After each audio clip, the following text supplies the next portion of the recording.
Divorce হয়ে গেছে।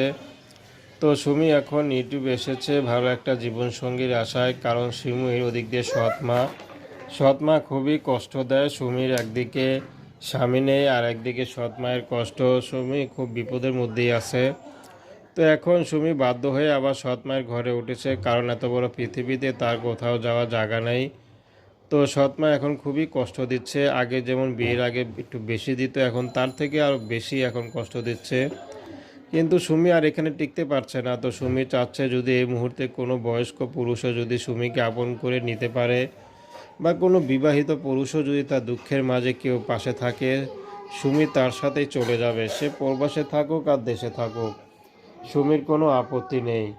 তো সুমি এখন কি করবে, কোথায় যাবে? সুমিকে দিয়ে এখন তার সৎ মা সারা ঘরে কাজকাম করায়, যত কাপড় চোপড় আসে ঘরে সবার মানুষের, সব কাপড় চোপড় তারই দিতে হয়। তো সুমি খুব কষ্টে আছে। সুমির আগের স্বামী মোটামুটি অবস্থা ভালো ছিল।